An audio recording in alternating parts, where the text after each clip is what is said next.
In our last episode, we helped escort escaped synth H222 to the Ticonderoga safe house. We can then go about completing Railroad Radiant side quests for a while, until one day when we arrive back at the Railroad headquarters, Desdemona takes us aside. We've got an emergency. Glory spotted a corser near Dayton's safe house. Another corser? Oh man, our number may already be up. Normally, we go to ground at the first sign of a corser. We hide deep, we hide long, until we know we're safe. But we can't abandon your infiltration of the Institute. So we're staying. All that, if you spot a single corser? It sounds extreme, but we've paid dearly for that bit of wisdom. Every time a corser is spotted, death and destruction follows. Sounds like we're screwed. You've been talking to Pam, haven't you? We have no choice, so we press on. Can I lend a hand? Yes. Go on. It gets worse. Ticonderoga safe house has gone dark, and I need you to check it out. Hopefully this is a milk run. But if you do find a corser there, kill it. If there's no survivors, then your cover remains intact. Is this really worth risking my cover? Glory needs to evacuate Dayton, and you're the only other heavy we have. And if we don't use you now, soon there won't be any railroad left. I could be walking straight into a trap. That's a distinct possibility. Here's hoping that they're just late checking in. Good luck. I'll take care of it. Get to it then. I'll head out. Good luck. Glory, pick your team. I could use the dock. Mr. Smiley, too. Done. Grab anything you need from Tinker Tom. Anything? It's not open season. Yet. But take what you need. Oh, I will. Everyone, we may have to evac on a moment's notice.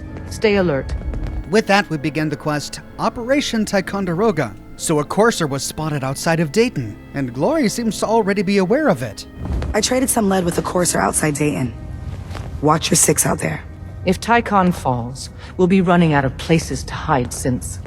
She heads out to go make sure the Dayton safe house is okay, but we need to check on Ticonderoga, which has recently gone dark. Could a corser have found it?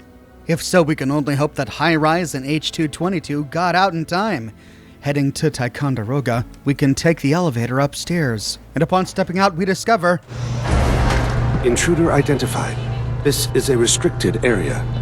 Your arrival wasn't in the mission briefing.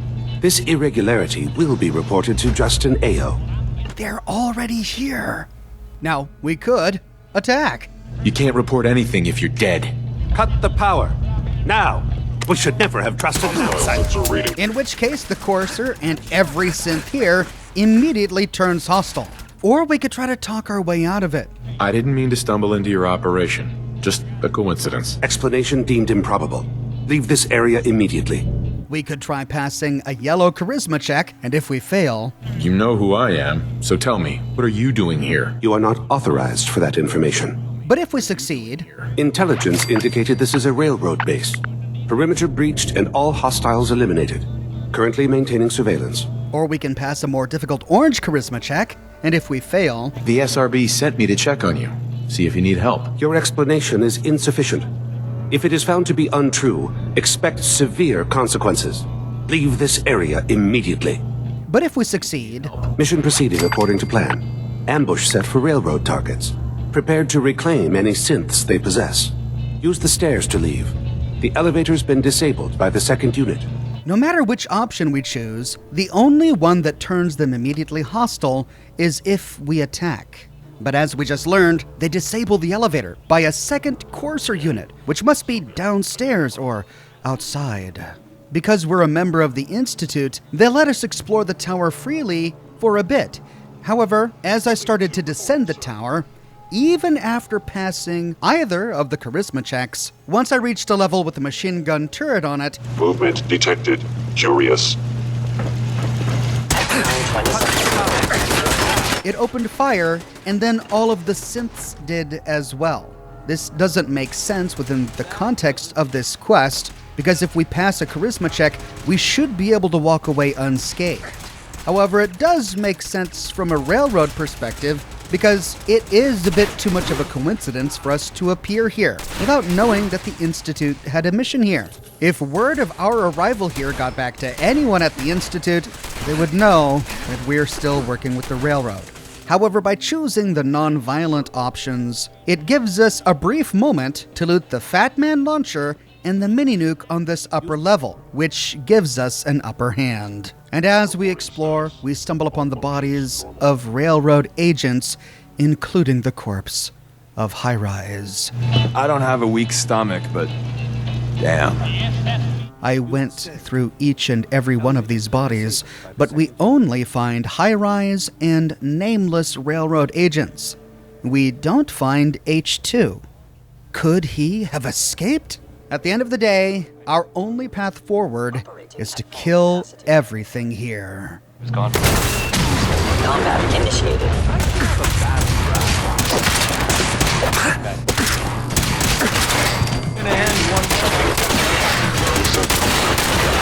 Let's see if they left anything useful for us. Suddenly, I regret eating that mole rat meatloaf.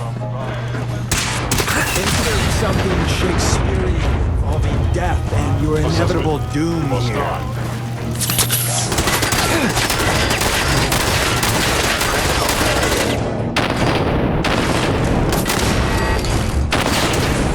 Before I met you, I'd go whole days without massacring. Statistically speaking, your survival is improbable.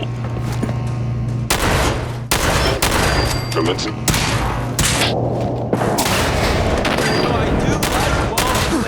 Dull days, right? Tell your friends, you dead bastard. We'll be here, Opie. When we reach the bottom of Ticonderoga, we can use the terminal to unlock the door and step outside. But as we learned from X927, there's another courser on the ground floor guarding the elevator. Is someone present? I heard something. There you are. Wow, howdy there. There's no talking our way out of this one, and limited options to stealth away. We're trapped in this corridor, pinned by a nameless Institute courser. But with much persistence and a lot of healing, we finally eliminate it.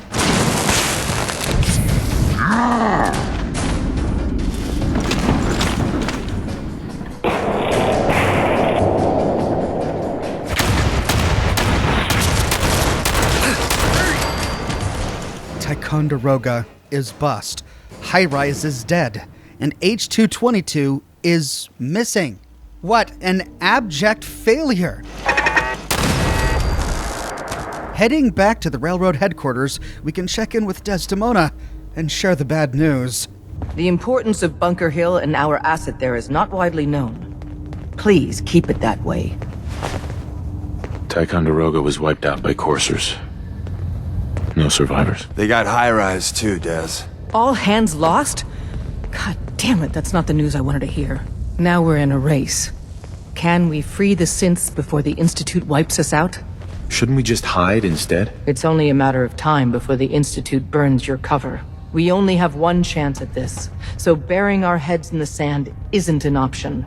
There must be some way to slow them down. All non-essential operations have already been shut down. Unless we abandon the synths we pledged to protect, there's nothing more we can do. So your idea is to sacrifice everyone. That plan stinks. The plan is to save as many synths as possible. And this is what everyone signed on for. We've survived this far. We'll make it to the end. Here's hoping. With Ticon down, we're short-handed. If you could spare time from your primary mission, the others could probably use some help.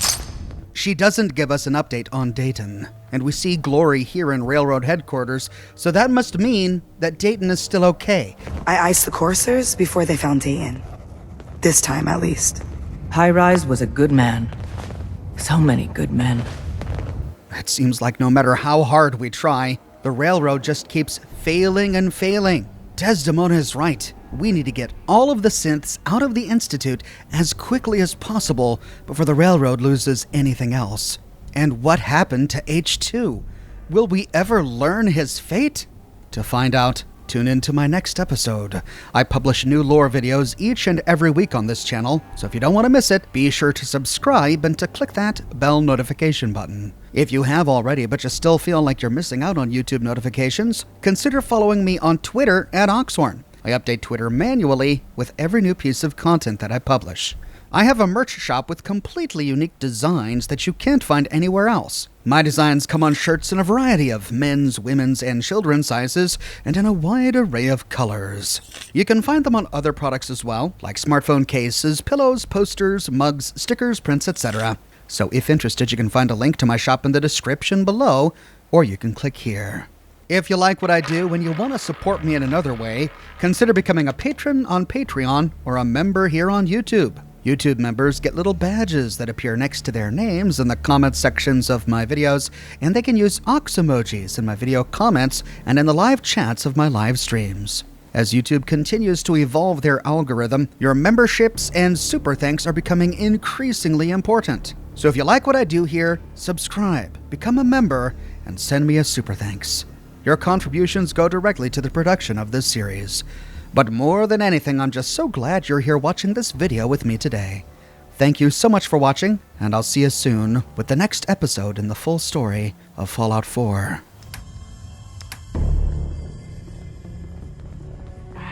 One more hour till my shift